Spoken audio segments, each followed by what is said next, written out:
meus friends, vamos para a sexta regra do pré-livroterapia. Estamos analisando 12 regras para a vida de Jordan Peterson. O pré-livroterapia começou no dia 31 e termina no dia 5. No dia 5 teremos as inscrições do Livroterapia 2025. 11 obras foram escolhidas, obras curtas e de peso, para que você possa refinar a sua personalidade, melhorar as suas relações, o seu imaginário, as suas conversas, os seus projetos de vida, para que você possa conhecer mais o ser humano e o mundo, tá bom? Vamos lá, estamos na sexta regra. Deixe sua casa em perfeita ordem antes de criticar o mundo. Um problema religioso.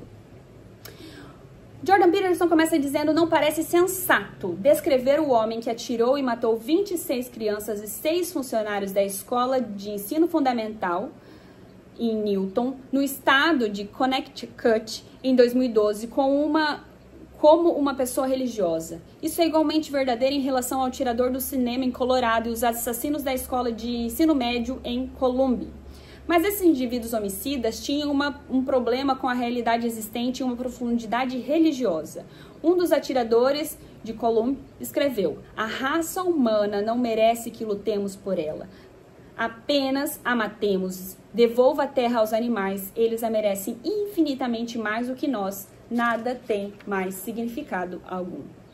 As pessoas que pensam assim entendem o próprio ser como iníquo e inclemente ao ponto da degradação e o ser humano, em especial, como desprezível. Eles apontam a si mesmos como juízes supremos da realidade e decidem que ela é insuficiente.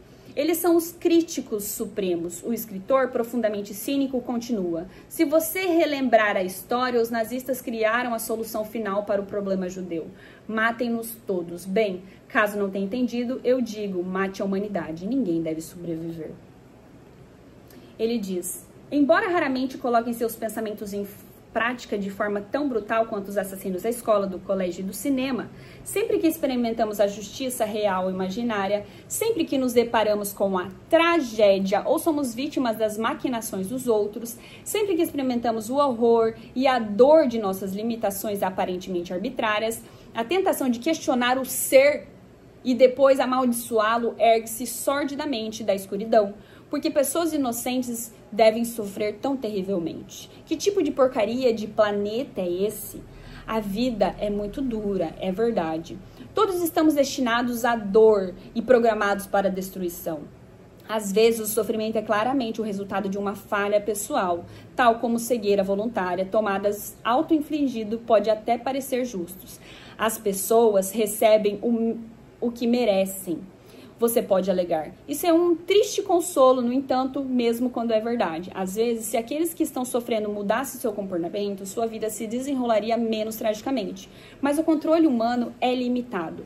A suscetibilidade ao desespero, à doença, ao envelhecimento e à morte é universal.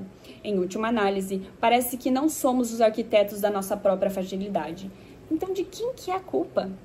As pessoas que estão muito enfermas, ou pior, que tem um filho enfermo, inevitavelmente se pegarão fazendo essa pergunta, sendo religiosas ou não.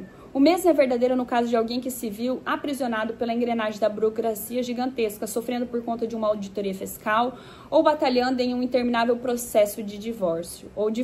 E não são aqueles que, obviamente, estão sofrendo que são atormentados pela necessidade de ocupar alguém ou algo pelo estado intolerável do ser. No auge de sua fama, influência e poder criativo, por exemplo, Levi Tolstói começou a questionar o valor da existência humana. Aí ele diz assim, que alguém religioso pode erguer as mãos em desespero perante a injustiça e cegueira aparentes de Deus. O próprio Cristo se sentiu abandonado perante a cruz, como conta a história. Alguém mais agnóstico ou ateu pode culpar o destino ou meditar amargamente sobre a brutalidade do acaso. Outro pode revirar a si mesmo, procurando pelas falhas de caráter subjacentes ao seu sofrimento e deterioração. São todas as variáveis sobre um tema. O nome do alvo muda, mas a psicologia subjacente permanece. Por quê? Porque há tanto sofrimento e crueldade. Talvez você já tenha feito essa pergunta. Passando por situações difíceis, ou vendo pessoas passarem por situações difíceis, você se pergunte: por que tanto sofrimento? Por que tanta crueldade? Bem, talvez isso seja mesmo obra de Deus, ou a culpa de um destino cego e sem sentido, se você estiver inclinado a pensar assim. E parece que há todas as razões para isso, mas o que acontece se você pensar dessa forma? Os assassinos em massa acreditam que o sofrimento relacionado com a existência justifica o julgamento e a vingança, conforme os garotos de Columbia indicaram tão claramente. Antes de morrer do que trair meus próprios pensamentos. Antes de partir deste lugar indigno, matarei todos aqueles que julgarem necessários para qualquer coisa, especialmente para a vida. Se você me atormentou no passado, você vai morrer se eu ouvir. Talvez você consiga atormentar os outros e eles se esqueçam disso futuramente. Eu não. Eu não me esqueço das pessoas que me fizeram mal. E aí, o que acontece? As pessoas começam a se colocar até numa posição central de herói, de achar que elas são heróis porque elas vão fazer a justiça. Se você me fez mal, não se coloque no meu caminho. Tive uma cliente que não tinha bons pais. Sua mãe havia morrido quando era muito jovem. Sua avó, que a criou, era mal-humorada, amarga e preocupada demais com as aparências. Ela destratava sua neta punindo por suas virtudes, criatividade, sensibilidade e inteligência. Incapaz de resistir ao ressentimento por uma vida admitivelmente difícil, descontava-o em sua neta. Ela tinha um relacionamento melhor com seu pai, mas ele era um viciado que morreu de forma terrível enquanto ela cuidava dele. Minha cliente tinha um filho. Ela não perpetuou nada disso nele. Ele cresceu e se tornou honesto, independente, trabalhador e inteligente, em vez de ampliar o rasgo no tecido cultural que ela havia herdado e transmitir isso adiante.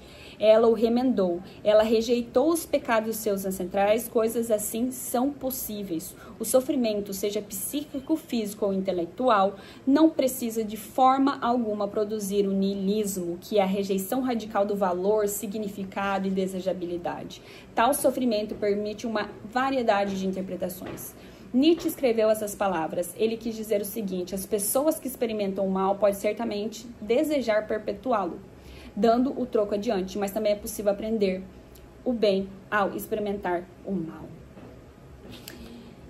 É muito interessante porque você pode olhar tudo e você pode ter várias interpretações diante de tudo que está acontecendo. Quando ele diz assim, a culpa pode ser de Deus, ele não está falando que a culpa é de Deus, mas ele está dizendo assim, você pode pensar desse jeito. Mas o que isso resolve? O que isso vai criar em você? Mal vai perpetuar o mal. O que você vai fazer? Ou você vai mudar o padrão da tua vida por aquilo que você recebeu, dos sofrimentos que você teve. Quem que você vai culpar pelos desastres que estão acontecendo na sua vida, ou pelo trabalho que não deu certo a você, pelo teu relacionamento que não deu certo? Quem que você vai culpar? O mundo, as estrelas? E aí ele fala assim que o desejo por vingança, embora justificado, também impede o caminho para outros pensamentos positivos. Então ele tem uma peça que ele conta aqui do T.S. Eliot. E eu adoro essa peça porque ela fala assim, chama O Coquetel. Certa vez um paciente estava deitado no divã, ali numa sessão. Ele começa a contar coisas da sua vida, histórias, situações difíceis da sua vida. Então, em dado momento, ele para e fala: doutor, eu gostaria que a culpa de tudo isso que eu te contei fosse minha. Nossa, aquele doutor, ele fica assim, como assim? Quem que fala isso, que gostaria que a culpa fosse sua? Você fala isso, que gostaria que a culpa fosse sua? Então ele diz, porque se a culpa for minha, eu posso fazer algo a respeito. Se não for, não há o que fazer. Olha que pensamento inteligente. A partir do momento que eu olho e penso, a culpa é minha, mesmo que às vezes não seja, mas eu coloco as responsabilidades na minha mão. Quando eu falo assim, a culpa é do universo, não há o que fazer. Eu sento e espero a justiça, ou eu acho que eu sou um justiceiro. Quando eu digo a culpa é da minha mãe, a culpa é do meu pai, a culpa é do meu marido, a culpa é da minha esposa, está na mão dele. O que me resta é sentar e esperar. Se a pessoa fizer alguma coisa. Mas a partir do momento que eu digo a culpa é minha, ela está nas minhas mãos, eu posso fazer algo a respeito. Porque você volta a responsabilidade da tua vida e do que está ao teu redor, das tuas circunstâncias, para si. E é a partir disso que eu consigo mudá-lo. Então, isso é um pensamento que abriu inúmeras portas para mim, no sentido de pensar assim, se eu estou nessa situação, foi porque eu me coloquei nessa situação. Eu tive uma amiga e essa amiga falou mal de mim, eu me dei mal no trabalho. Em vez de falar, essa é a minha ação, esta minha amiga me causou mal e a culpa é dela, só dela, o que eu penso é o seguinte, quem escolheu essa pessoa para estar próxima de mim fui eu. Quem abriu a própria vida fui eu. Quem não percebeu que ela não era confiável fui eu. Eu sei que há situações injustificáveis, você entende? Mas a partir do momento em que eu estou numa situação, às vezes situações injustificáveis, eu cresço, eu sofri por uma situação difícil na infância, e eu cresço, eu penso, em vez de eu ficar, a culpa do meu pai, a culpa da minha mãe, a culpa do meu pai, a culpa da minha mãe, mesmo sendo verdadeira, eu penso, tudo isso que aconteceu gerou algumas coisas dentro de mim. E existem coisas que são difíceis para mim. Então, o que eu posso fazer, o que eu preciso procurar para curar essas feridas, para melhorar naquilo que eu não recebi, você entende? Nessa minha dificuldade de comunicação. Porque aí é uma possibilidade de você ascender, de você sair do lugar, entende? Então ele fala assim que a gente pode ter inúmeros motivos para a justificação de tudo que nos acontece, nos vermos como os ofendidos, como as vítimas e sermos as vítimas de fato em determinados momentos. Mas isso não é o mais inteligente. Você querer arranjar culpados não é o mais inteligente, porque você sabe o que você faz? Você tira das suas mãos a possibilidade de fazer algo a respeito sobre aquilo que está no teu interior. Você entende? Quando você deixa para o mundo, para o sol, para o universo, para as estrelas, a culpa, a consequência por tudo que te acontece. Se você está sofrendo, bem, isso é normal. As pessoas são limitadas e a vida é trágica. No entanto, se o seu sofrimento for insuportável e você estiver começando a se corromper, isso é algo que você deve pensar. Considere suas circunstâncias, comece com pouco. Você aproveitou totalmente as oportunidades que lhe foram oferecidas? Porque às vezes você fala, porque a vida não me dá oportunidade. Você aproveitou todas as oportunidades que lhe foram oferecidas? Está se esforçando em sua carreira? Você é o melhor ali? Você tenta ser o melhor na tua empresa? Chega cedo, dá o teu melhor? Ou você faz assim, não, vou fazer porque essa empresa aqui não tá com nada. Você entende? Ou mesmo em seu emprego está deixando que a amargura e o ressentimento o detenham e arrastem para baixo. Você fez as pazes com seu irmão? Está tratando seu cônjuge e seus filhos com digno respeito? Tem hábitos que destroem sua saúde e seu bem-estar? Você realmente assume suas responsabilidades? Disse o que precisava dizer aos seus amigos e familiares? Há coisas que você poderia fazer, que sabe que poderia fazer, que deixariam as coisas melhores ao teu redor? Você arrumou sua vida? Se a resposta for não, tente começar a parar de fazer aquilo que você sabe que é errado. Se eu estou te fazendo essas perguntas e se você olha e fala, nossa, tem muita coisa aqui que eu não faço, a primeira coisa que a gente faz, começa parando de fazer o que você sabe que é errado. A tua consciência vai te dizer, comece hoje. Não perca tempo questionando como que você sabe que aquilo que está fazendo errado, você tem certeza de que é. Questionamento inoportuno pode confundir e não esclarecer, assim como desviá-lo da ação. Você consegue saber que algo é errado ou certo sem saber o porquê. Seu ser inteiro pode lhe dizer algo que você não consegue nem explicar nem articular. Cada pessoa é complexa demais para conhecer a si mesma completamente e todos temos uma sabedoria que não conseguimos compreender. Veja o que acontece ao longo dos dias e semanas quando estiver no trabalho. Vai começar a dizer o que realmente pensa. Vai começar a dizer à sua esposa, ou seu marido, ou aos seus filhos, ou seus pais o que realmente quer e precisa. Quando souber que deixou algo inacabado, vai agir de modo a corrigir a omissão. Sua cabeça começará a ficar mais organizada quando parar de enchê-las com mentiras. Sua experiência melhorará ao parar de distorcê-las com ações inautênticas. Então você começará a descobrir coisas novas e mais sutis que está fazendo errado. Pare de fazê-las também. Após alguns meses e anos de esforço diligente, sua vida vai se tornar mais simples e menos complicada. Seu julgamento melhorará. Você vai desfazer os nós do passado. Será mais forte e menos amargo. Caminhará confiantemente para o futuro. Vai parar de fazer com que sua vida seja desnecessariamente difícil. Então, só lhe restarão as tragédias cruas da vida, porém, elas não mais serão pioradas pela adição de amargura e falsidade. Talvez você descubra que sua alma, agora menos corrupta, está muito mais forte do que estaria de outra forma. Consegue aguentar aquelas tragédias remanescentes, necessárias, mínimas e inescapáveis. Talvez você até aprenda a combatê-las para que continuem trágicas, meramente trágicas, em vez de se degenerarem ao ponto de um inferno total.